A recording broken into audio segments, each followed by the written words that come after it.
Da minha casa pra sua é pertinho, eu vou até de pé. Eu senti o seu perfume, o cheirinho do café. Eu vi você cantando, é o amor de mulher. Eu vi você cantando, senti o cheirinho do café.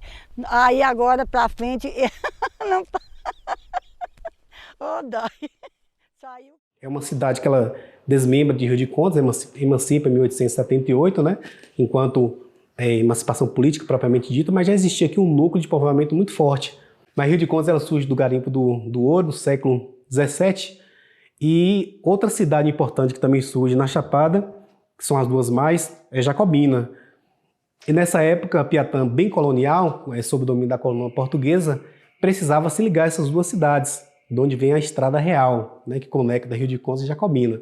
Essa Estrada Real, também, diga-se de passagem, elas são pavimentações de caminhos que já existiam por tribos indígenas. Matriz, Tupi, com as ramificações, né, chegando aqui os Tapuia.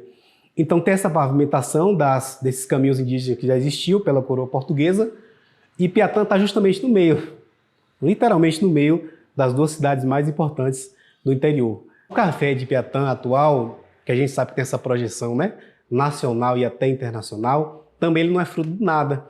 Embora você tenha ali um grupo de produtores que se destacam a partir dos anos 80, isso é fato, mas a muda ela não surgiu assim. Onde é que veio a primeira muda? Então a gente já tem relatos na própria historiografia, nos documentos formais, dizendo que os primeiros colonizadores que passaram por aqui, está falando do século XVIII, 1725, 26, que é quando forma aquela capela que está ali, que deu origem à igreja matriz, você já tem as mudas ali nas bruacas, né? Ali tem uma representação de uma bruaca, mas a bruaca é o quê? É algo maior do que essa representação, onde as pessoas levam mantimentos, roupas, todos os seus itens que são necessários para a sobrevivência. E aí, como o colonizador, como qualquer outra pessoa, ele bebe, ele come, ele é o tropeiro, ele é o que interage, que apesar de todos os conflitos, mas ele traz a carga humana. E dentro dos seus baús e dentro das suas bruacas já estava, desde o século XVIII, 1725, a primeira muda de café. Só que ela é plantada e está lá, com uma muda de alecrim, com uma muda de rosa. Ela não é um destaque ainda, mas já é cultivado, né? Então, depois do ciclo do ouro, a gente tem o auge, pelo menos 50 anos de extração de ouro muito forte aqui em Piatã, né? Que destaca esse circuito e projeta esse circuito de interesse para a coroa portuguesa. Com a queda, aí você vê um ciclo do diamante. O café também está lá, paralelo, né? Ou seja, o cara está garimpando, mas está bebendo café.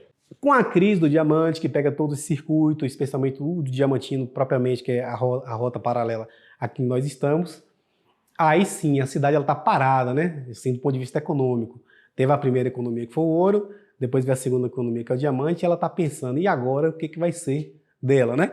Enquanto isso, as outras cidades que também viveram ciclos paralelos e que entraram em crises do diamante especialmente, teve um fomento muito importante do governo do estado, a partir dos anos 70, para o turismo. Aí entra Lençóis, entra Andaraí, entra Mucugê. E esse circuito que nós estamos, que é o do ouro, ele ficou bem esquecido, né? Então, eis que começam as mentes produtoras de café a observar que o café de Piatã começa a ter um diferencial, né? Isso aí já é nos anos 80, que vem essa geração de seu Antônio Rigno e toda essa turma que você já conhece. Porque veio o incentivo do governo para plantar o café na Chapada Diamantina.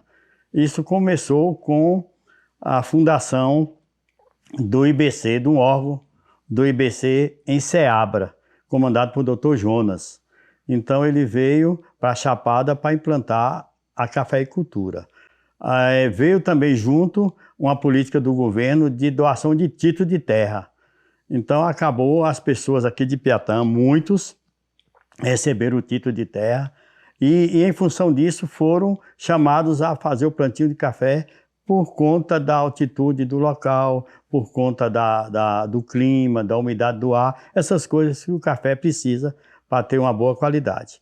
E aí começou a se desenvolver. Aí vieram os grandes produtores aqui na época para a gente, que foi seu Luiz Viana, Tony Nonô, Dema, né, e vários outros aí que plantaram bastante café na época e estão aí até hoje, aqueles que ainda existem, estão até hoje produzindo café.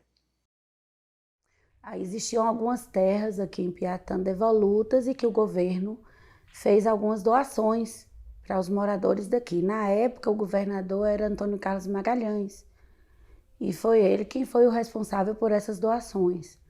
Meu pai recebeu a doação de uma parte dessas terras e se juntou com mais alguns amigos. Na época, o pai de Júnior, que hoje é meu marido, Edemar Lúcio Ribeiro Martins, que foi prefeito aqui de Piatã, e com Tony de Nonô, que era o grande amigo dele da infância, e eles, 3, e mais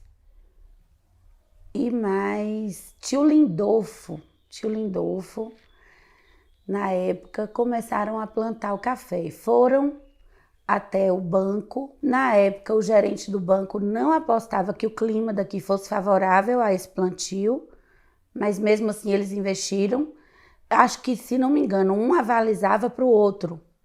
Me lembro que Antônio de Nonô avalizava para meu pai e vice-versa, meu pai para ele, e assim com o pai de Júnior, Edemar e tio Lindolfo também.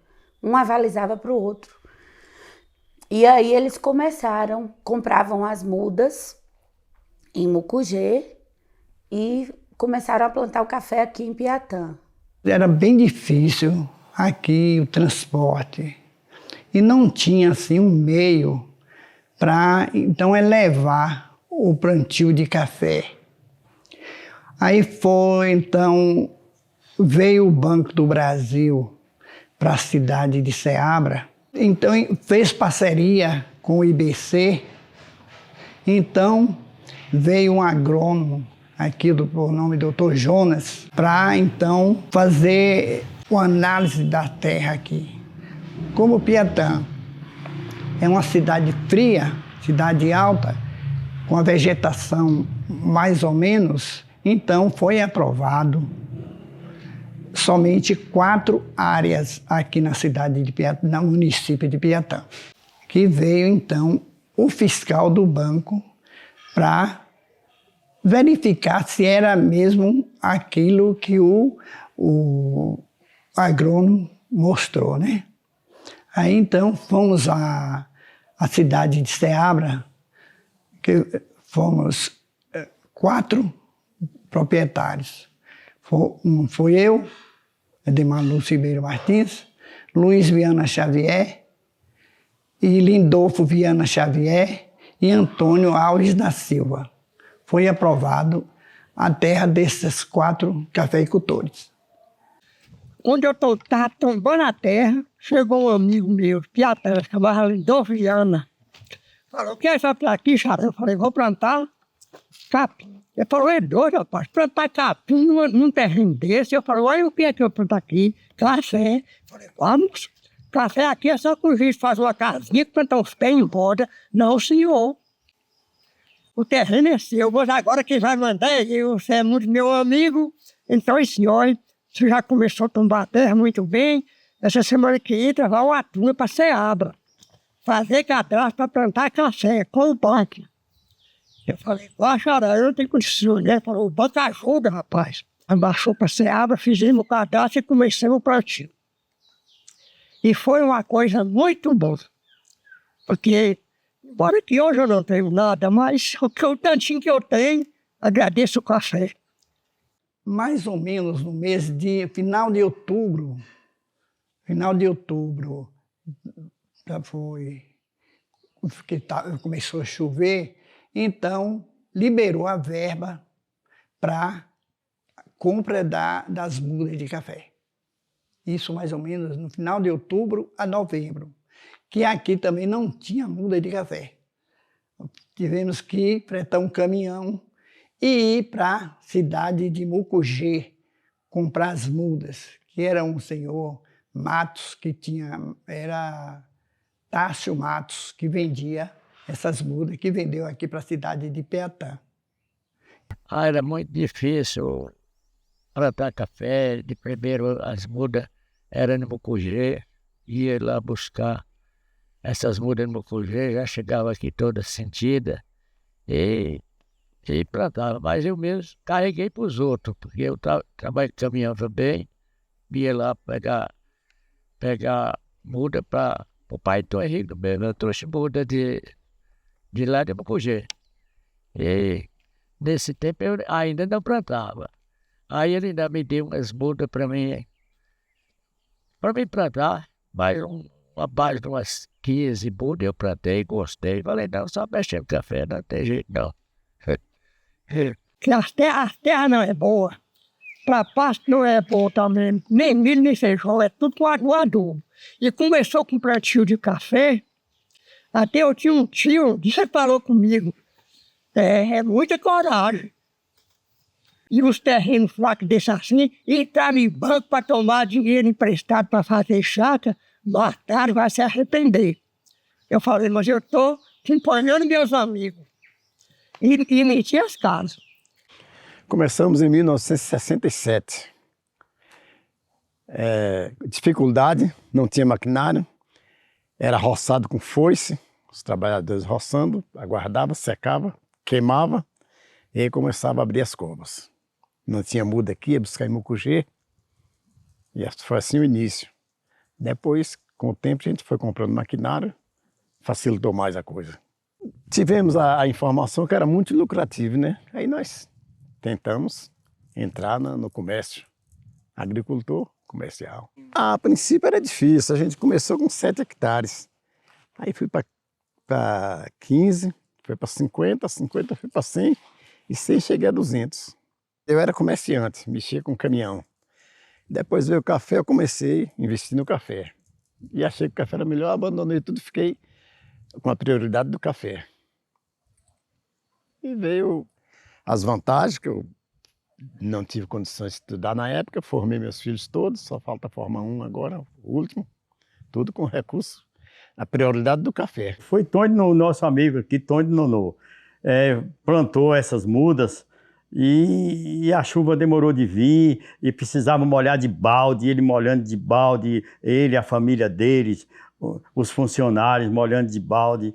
E quando foi um certo dia, choveu e a chuva veio com abundância e molhou. E ele saiu pela rua gritando, tirou a camisa e botava a mão para o céu e dava os gritos, né, agradecendo pela chuva que estava caindo. Saí soltando foguete, gritando na rua, aquele entusiasmo, foi uma coisa fantástica, viu? E agradecendo a Deus, saí gritando na rua para gostar. Tony Nonô tá doido, tá doido.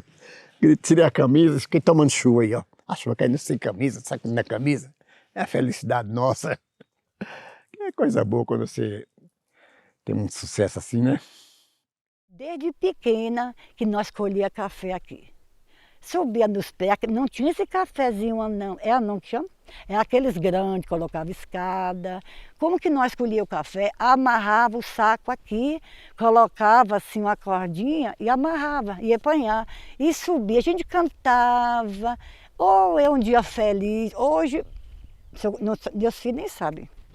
A gente espalha aquela lona, não é? As mulheres colhem, ó. É tudo diferente. Eu sou Marisete, sou lavradora. Trabalho na fazenda de café desde os meus 10 anos de idade, juntamente com minha mãe e toda a minha família, que minha mãe foi minha inspiração.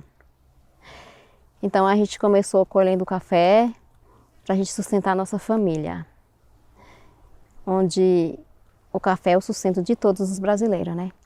Então a gente planta café, a gente colhe café e meus filhos também plantam café comigo, colhem café comigo. Com o dinheiro da produção do café, eles se formaram e arrumaram outros empregos e tem uns que ainda continuam estudando e plantando café. É uma história de vida que a gente leva, não é? Como a minha mãe, ela já faleceu, mas a gente continua na luta ainda, né? Na memória dela. Então, quando eu comecei a apanhar café, o café não precisava selecionar, a gente pegava tudo, verde, maduro, tudo ao mesmo tempo, rapando todo o café. Mas com o passar do tempo foram se evoluindo as coisas. Aí a gente começou a pegar o café selecionado. A gente só pega o café madurinho, que é para ter aquele café melhor, né, de uma melhor qualidade. E quando cai algum carocinho verde, então a gente vai lá e cata ele do meio. Em 85, trabalhei em um banco 14 anos, cansei, estressei, né? E aí retornei à minha terra e plantar café, né? Foi uma aventura, né? Saí de São Paulo com 2 crianças pequenas, né? Para aventurar aqui no café, né? Mas assim, o Pedro gostava muito do café, gosta até hoje, na verdade, né? E ficou nessa de querer plantar café. Ele se encantou com as lavouras de café, né? Não tive sucesso e aí pensei de voltar novamente a São Paulo, né? Falei assim, não dá pra gente sobreviver em Piatã, né? Mas aí o Hélito de Finado Lindolfo falou assim, meu pai tá vendendo cafundó. E eu falei assim, beleza. Vim ver a propriedade, Rodolfo, vim, gostei. E aí negociei, isso foi em 89.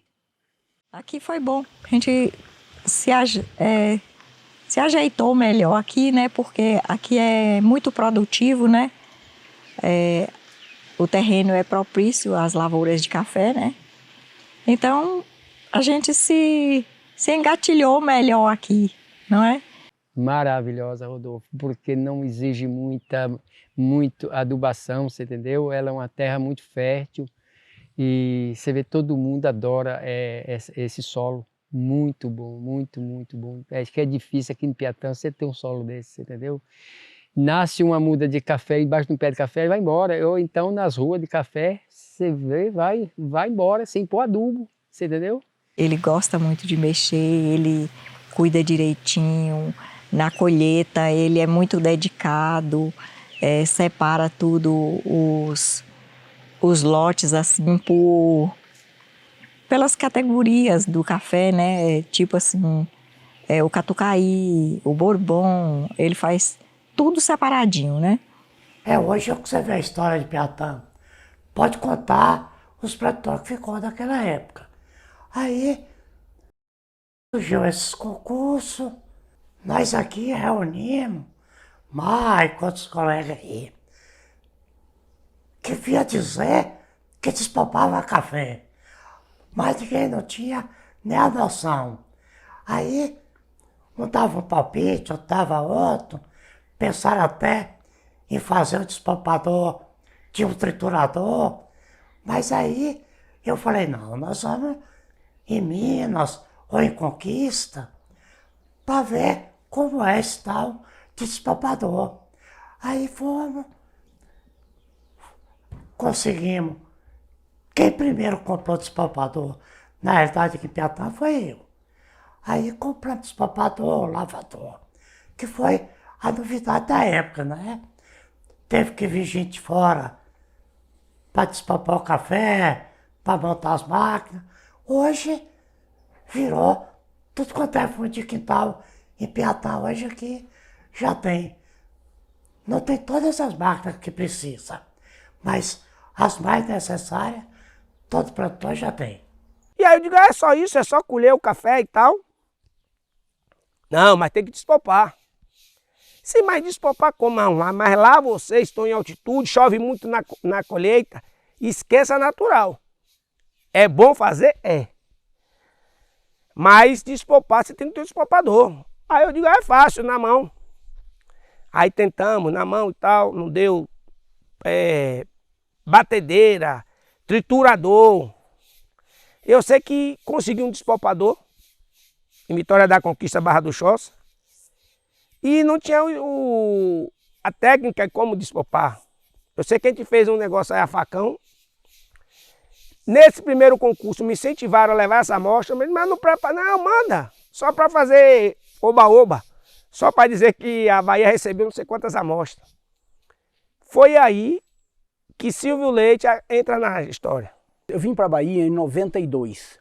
E quando eu vim para a Bahia, eu fui primeiramente numa outra região, que é uma região chamada Brejões, nesse município, trabalhar para um grupo português na produção de cafés despolpados. Foi na mesma época, de 92, que foi criada a BSA, que eu me juntei, Associação Brasileira de Cafés Especiais, que começamos as promoções dos cafés baianos de alta qualidade, os cafés daqui.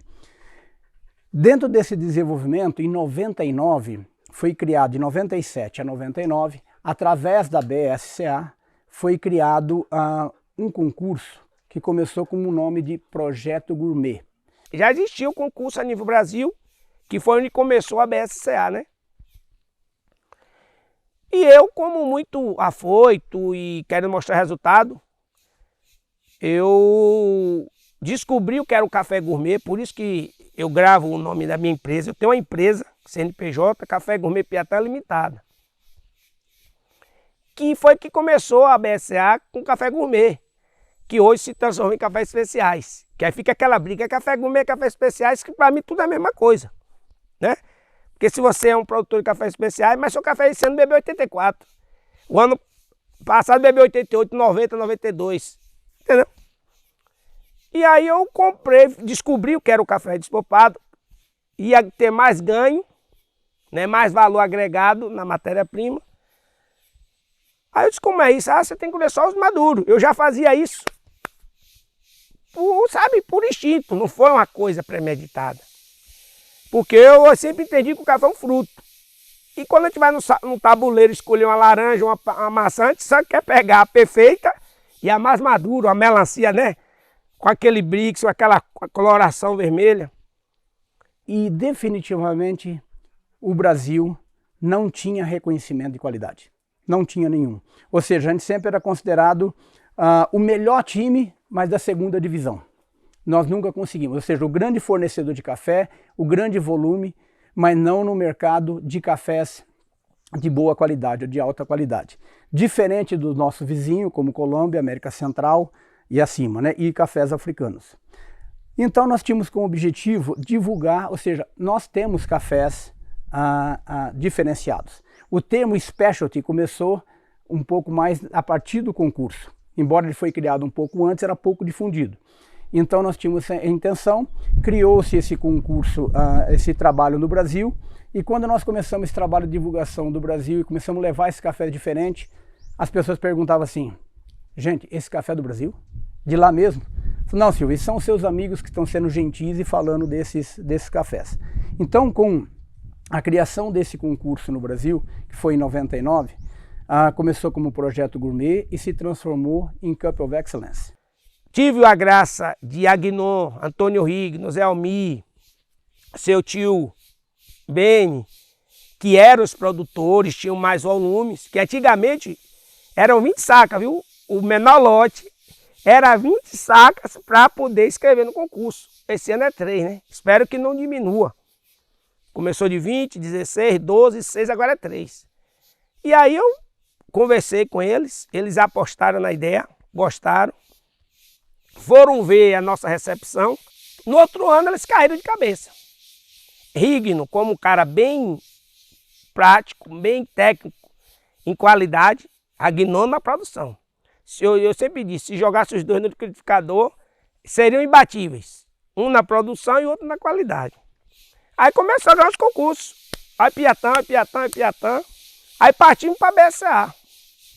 Em 2004 eu classifiquei 2 lotes, Rigno 2 lotes, Zé Almir 1 lote, Agnon 1 lote. E aí que pegamos gosto. Se conseguimos ficar entre os top 10, quem sabe a gente levantar o caneco. E essa graça chegou em 2010, né? Em 2003, começou o concurso da Bahia. Nós participamos. Por participar, ganhamos o primeiro lugar. Ganhamos 2003, 2024 e 2025 em seguida. Aí, achamos por bem participar do concurso nacional, que é o Campoveste, né?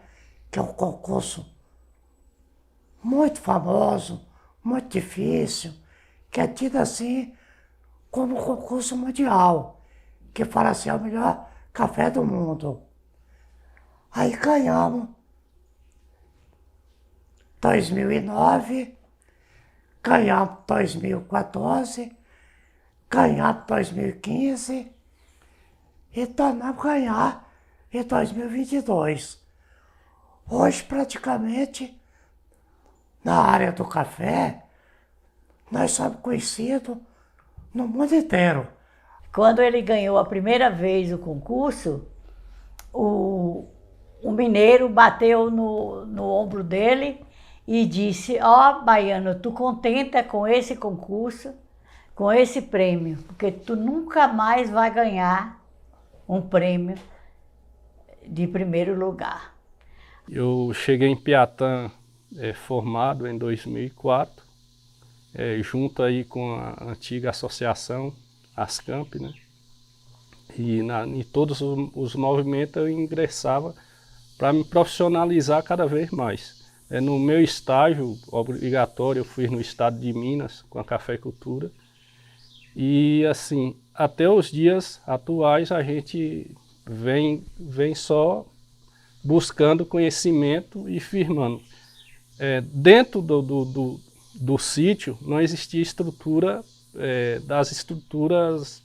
da estrutura assim, moderna para cafeicultura especial. Então a gente foi trabalhando, né, dedicando, buscando conhecimento e formando a propriedade para a produção do café especial. Então, meu pai conta sempre que ele fez o viveiro das mudas, né, que plantou o catuai amarelo, que é o talhão que eu tenho, o catuai vermelho, né, são 4 hectares. E meu avô, empolgado com essa história da chegada de meu tio Nelson junto a Michael, né, com a história de cafés especiais, introduziu também aqui uma lavoura de cafés especiais, né, com terreiro, despolpador. Mas em 2012 meu avô já estava meio desacreditado assim já, né? Já tinha acontecido algumas coisas de café que já estava meio sem querer tocar para diante, né? E aí eu vim para cá para tocar a roça que era de meu pai e logo depois também assumi a roça de meu avô, né? Depois que ele faleceu. A gente conseguiu classificar os cafés entre os melhores da Bahia.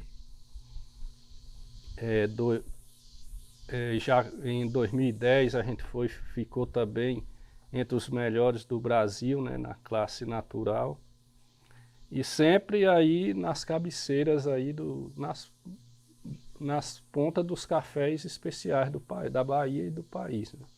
Buscando hoje na evolução do café especial dentro da propriedade a gente já consegue desenvolver a nossa torra, né, a nossa marca e colocar diretamente no mercado.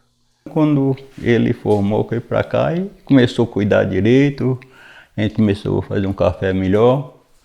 Aí foi, não sei se foi em 2000, eu nem sei mais quando foi isso, 2012, eu voltei no concurso, fiquei no primeiro lugar e continuou mexendo direto assim com café. Então meu avô já trabalhava com café, já era caixeiro viajante naquela época, pegava os cafés de Piatã e levava para a região da Caatinga, onde já sabia a qualidade dos nossos cafés. Isso foi passado para meu pai, que foi um dos primeiros a iniciar o plantio de café aqui, tanto naquele processo de abrindo cova ao léu, quanto a partir de 80, da década de 80, início da década de 80, que o antigo IBC começou a trabalhar em Piatã.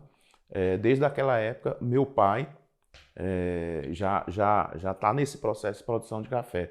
E, consequentemente, a gente nasceu debaixo do pé de café. Em uma greve da UESB, se eu não me engano, em 2009, coincidiu com a colheita. Foi o ano que eu vim para Piatã, na época da colheita, e trabalhando com meu pai, a gente conseguiu despolpar cerca de 30 sacos, de 160 mais ou menos que a gente teve. E esses 30, a gente conseguiu ficar em 10º lugar no primeiro campeonato que a gente participou. E com isso a gente começou. Nesse ano a gente não tinha despopador, não tinha estufa, o terreiro era na outra sede da propriedade, então a gente ia, por exemplo, se a gente terminasse a colheita 4 horas da tarde, a gente conseguia chegar primeiro no despopador, voltava 6, 7 horas. Se a gente atrasasse um pouco, tinha dia que a gente chegava até 9 horas da noite para descarregar carro com café despopado. E nesse ano, sempre eu falo em meus comentários, minhas palestras, que a gente tem uma chavinha para o café especial. Então, a partir de 2009, a gente ligou essa chave. Por quê? Naquela época, pegava até 30 sacas. Com 30 sacas, a gente ganhou mais dinheiro do que o restante das 60. Então, onde a gente comprou o primeiro despopador, fez o nosso terreiro suspenso, com a estufa, tudo direitinho, e começou a trabalhar. E Piatã já tinha uma experiência grande com café especial, então eu fui buscar conhecimento, formação aqui com os próprios produtores que já eram expert na produção, né? Então o café cereja descascado aqui já consolidado, a gente então buscou fazer o mesmo. Então a gente na época não tinha despopador, tinha que sair para poder despopar à noite, né? O Michael cedia a estrutura de via úmida para a gente esperava ele preparar o dele para então preparar o nosso lá para 9, 10 da noite, né? Aquele frio, inverno, tinha que tirar a roupa para não molhar, vai entrar ali para tirar os cafés boias e separar e depois ensacar, etc. Mas confiante que aquilo traria uma boa qualidade, como de fato trouxe, né? Em 2006 eu já comecei a despopar o café, né? Comecei a despopar, Rodolfo. Em 2006 eu já tive uma premiação, você entendeu? Eu não tinha máquina na época, saía daqui e ia despopar lá em Piatã com o Beni. Trazia esse café todo molhado, jogava ali no terreiro, o rapaz pegava aquele saco de café molhado, jogava lá, esparramava. E não tinha estufa também não, Rodolfo. A estufa, eu não tinha estufa, aí improvisei uma de telha. E aí fomos para Curitiba de carro, num carro emprestado da minha tia, e fomos levar essas 10 sacas de café lá, para poder então manter o restante do café no concurso, né? E para grande surpresa nossa, quando a gente chegou em Curitiba, né, com medo de se aquilo tudo era verdade e tudo mais, a gente entrou na cafeteria e assim, foi incrível a recepção do pessoal, né, porque eles acharam o máximo a gente ter ido lá levar e eles pararam, né, estava um dia normal de serviço, de trabalho, eles pararam as pessoas que estavam ali consumindo café para poder nos apresentar. Falou, gente, esse aqui são os produtores lá de Piatã, tá com um café excepcional, com gosto de mel, melaço, abacaxi. Veio lá da Bahia, veio de carro, veio dirigindo, né? Eu com 19 anos, nem barba eu tinha. Eu pude participar a convite do Renato, conhecido como Renatinho. Ele falou assim, Dolfo, bora para a Semana Internacional do Café, porque vai ser importante para você, você está querendo mexer com café, está pensando até já em torrar seu café, então vamos para lá. Eu falei, vamos embora. Então fomos eu, Renato, Tainã e Luísa. Luísa hoje, que é presidente da cooperativa, da Copiatã. E a gente conseguiu ter essa experiência, essa vivência dentro da SIC. Já era, acho que é o 2º ano de Renato, então eu fui a primeira vez nesse 2015. Foi fantástico para mim entender um pouco de como era esse mundo de café especial. É completamente diferente do que você tocar uma fazenda e vender a preço de commodity, né? Você pensa, tudo que você vai fazendo, você vai pensando em como melhorar a sua produção safra a safra. Na nossa colheita aqui na chácara, como em todo o município de Piatã, 90% é feito por mulheres, basicamente. Então, são mulheres que fazem toda a catação seletiva na roça.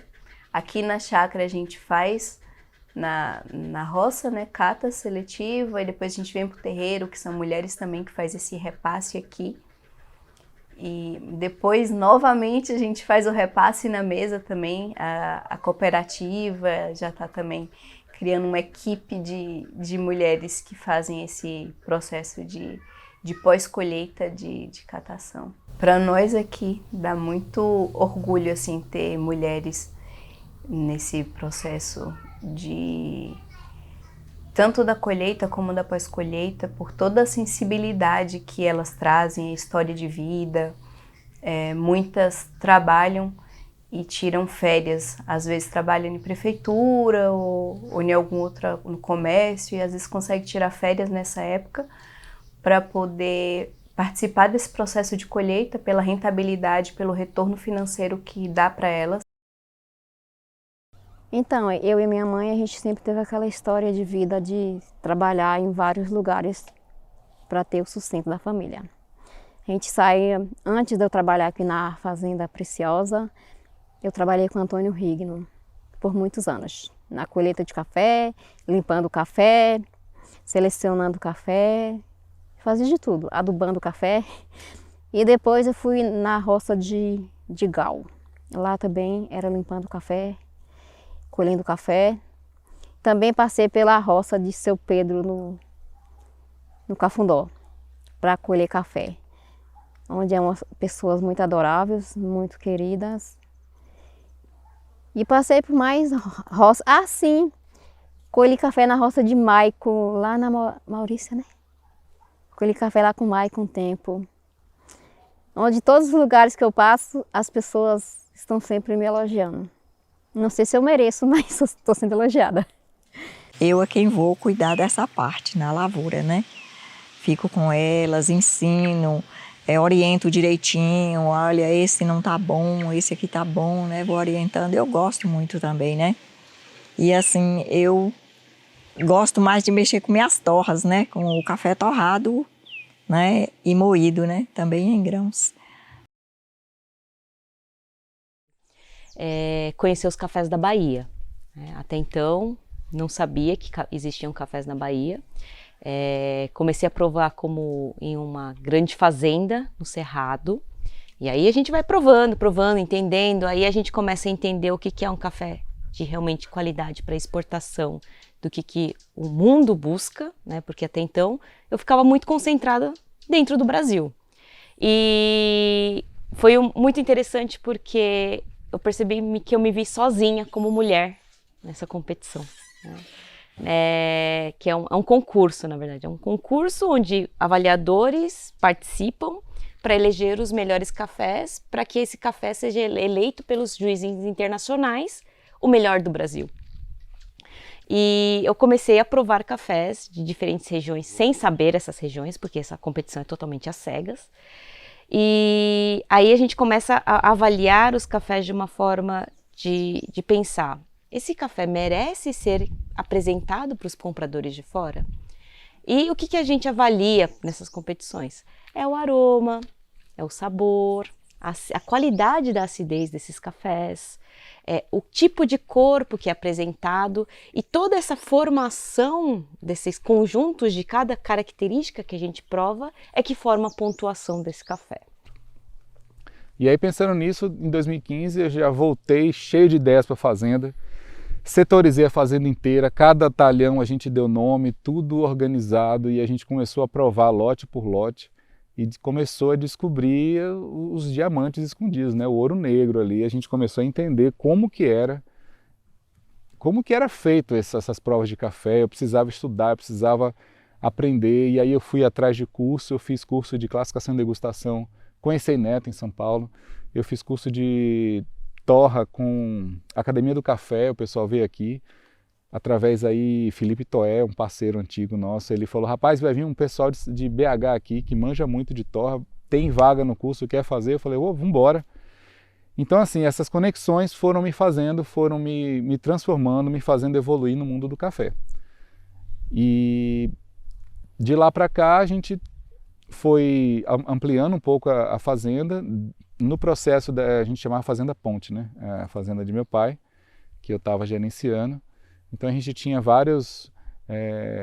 algumas variedades de café, Catuai vermelho, 144, 2SL amarelo, Topázia, Cauã e o Catucaí também. Então cada um tinha um sabor diferente, cada um poderia ter um potencial a ser explorado. E isso foi fantástico, entender isso, e eu fui transmitindo isso para outras pessoas. Falei, rapaz, agora eu tenho que fazer alguma coisa diferente. Eu, muito curioso, lá em Mike também tive essa oportunidade. Aí eu Falei, eu vou trazer variedades novas. Eu via que aqui a gente tinha uma resistência a estar implantando novas variedades. O que predominava era o Catuai 144, Catuai amarelo e um pouco de Acauã. Começou o Acauã novo, depois não começou a dar muito certo. Aí com isso tudo, muito problema de ferrugem, produção oscilando muito. Aí eu fui pesquisar variedades que tinham um maior potencial produtivo e resistência a doenças, que aí eu ia gastar menos agrotóxico. Aí eu implantei 12 variedades no sítio. Ficou como um campo experimental. Aí nisso tudo, aí eu falei, rapaz, plantei. Tinha experiência com muda. Aí, em consequência, eu fiz as minhas mudas e comecei a tocar um viveiro junto.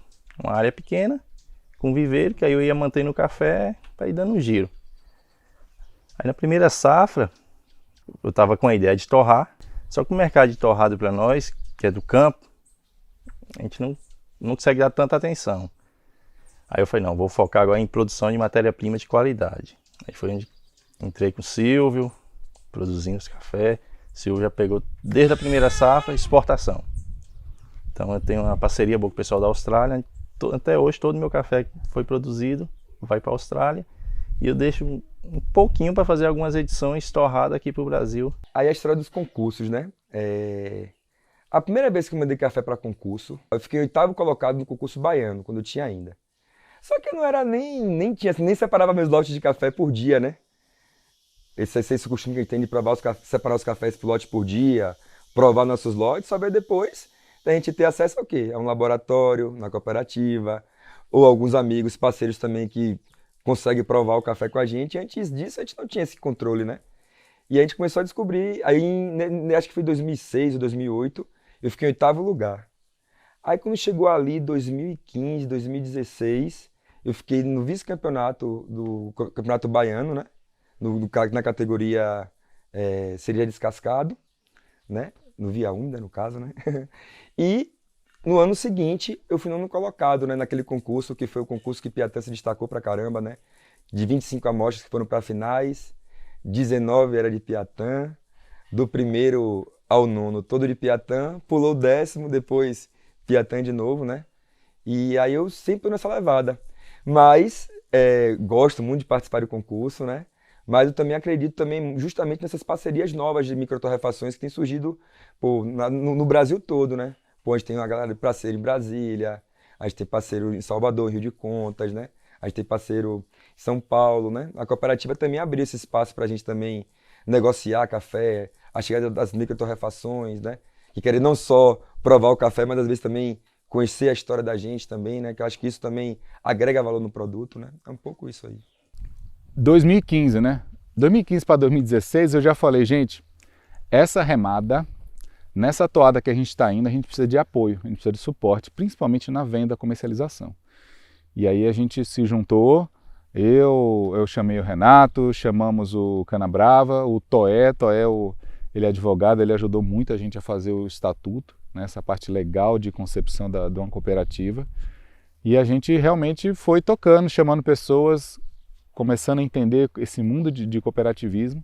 E em 2016 a gente fundou a Copiatã. Eu acho que foi um passo interessante para o município, um município que já teve experiências com outras cooperativas, a Cocamp teve e acabou terminando essa empresa com alguns prejuízos aí, tanto no emocional do povo quanto no financeiro. Mas foi um aprendizado para o município e a Copiatã ela veio tentar desmistificar essa história do cooperativismo, que foi fundamental. Assim que a gente conseguiu fundar a cooperativa e ter o nosso CNPJ, abrimos conta no banco, todo esse trabalho voluntário que a gente fez, né? Os primeiros diretores, eu fui diretor-presidente. Quando eu vim para cá, eu estava pensando em pegar um sítiozinho pequeno, que era o que dava. E aí, uma amiga que também conhece Piatã e também queria investir aqui na cidade, chamou para uma sociedade e acabamos pegando essa fazendinha aqui, onde minha ideia era até ter algo com café já, mas pensando por um outro lado, é até bom pegar sem nada e formar do nosso jeito. Aí não penso hoje em agricultura orgânica. No sul de Minas eu era agricultor orgânico penso em regeneração do solo, mas com o uso do que o convencional puder me ajudar para produzir, para ser rentável, mas de uma forma que eu deixe a terra melhor do que estava. E a gente pensando nisso e pensando, fazendo as mudinhas de café, e quando você planta semente lá no saquinho de muda, sai o primeiro parzinho de folha, que é a orelhinha de onça, né? Que são as duas folhas, o parzinho de folha redondo. E pensando nisso, a gente colocou o nome da propriedade de orelha de onça, quer dizer que a sementinha germinou, nasceu a primeira mudinha de café.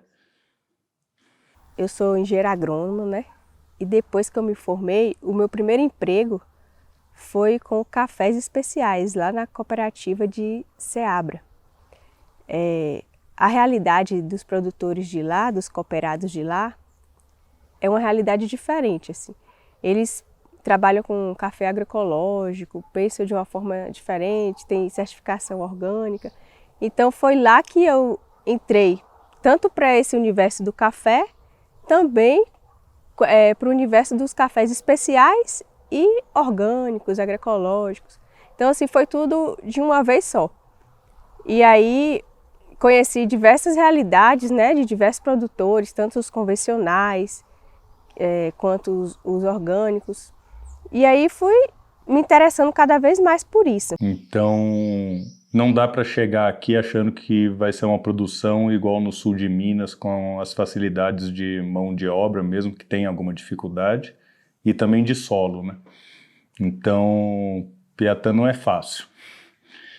É um solo arenoso, é um solo ácido que vai precisar de muito trabalho para produzir um bom café.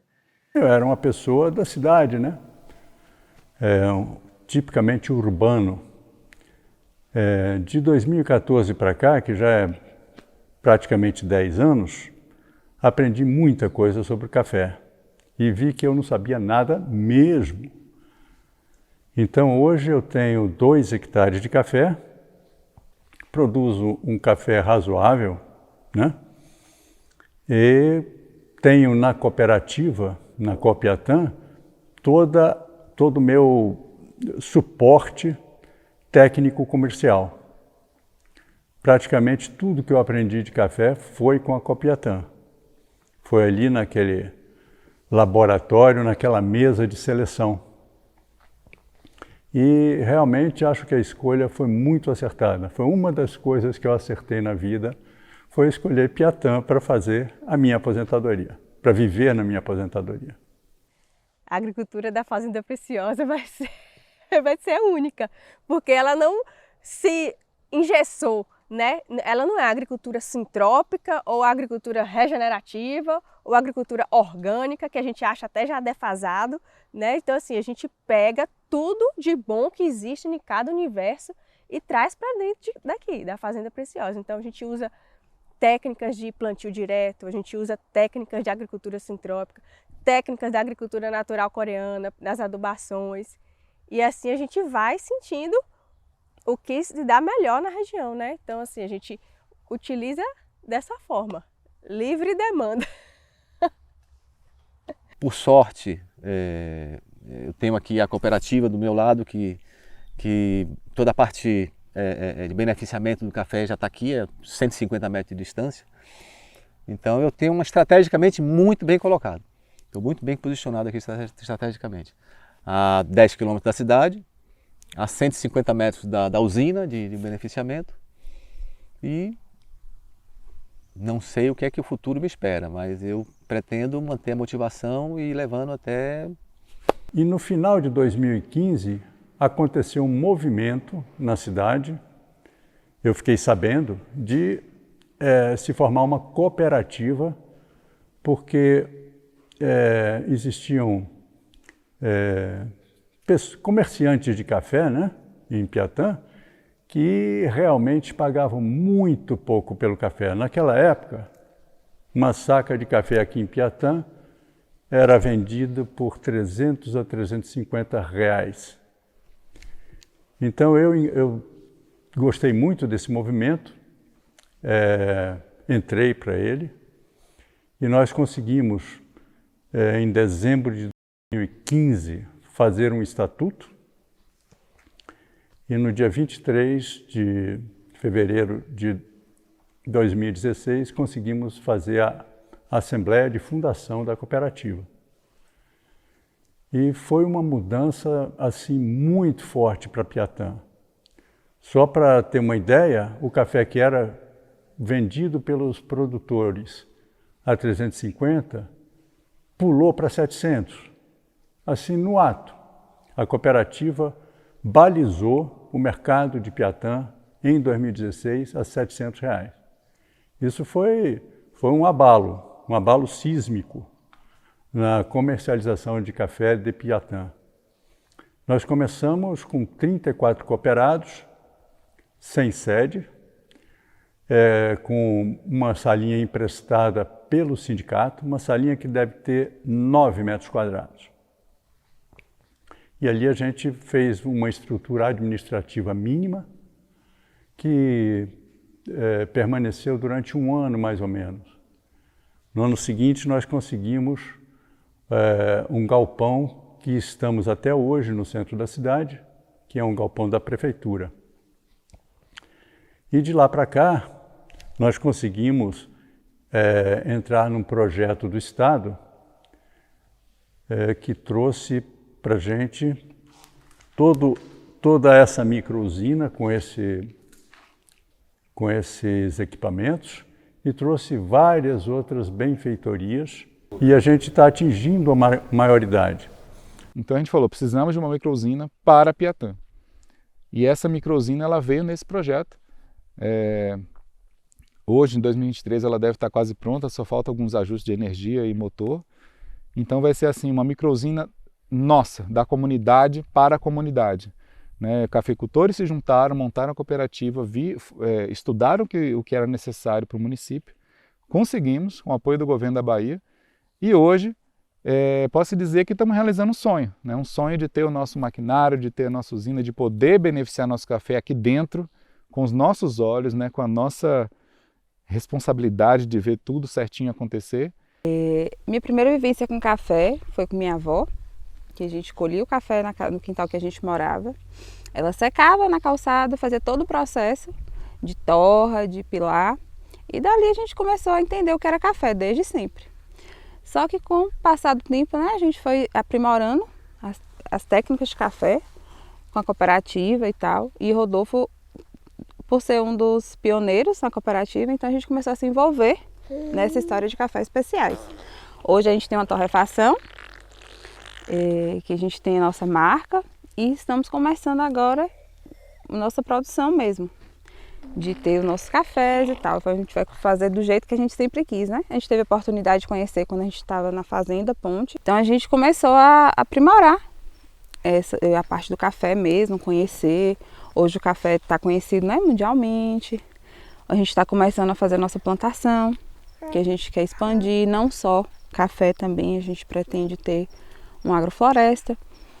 E a gente está buscando um conhecimento, fazendo aqui na nossa roça, começando a trabalhar do jeito certinho. Eu vejo que é um trabalho pequeno, de formiguinha, mas com muita responsabilidade, com muito amor e com muita conexão. A gente recebe informação, a gente repassa e a gente trabalha para que toda a comunidade aqui consiga evoluir junto.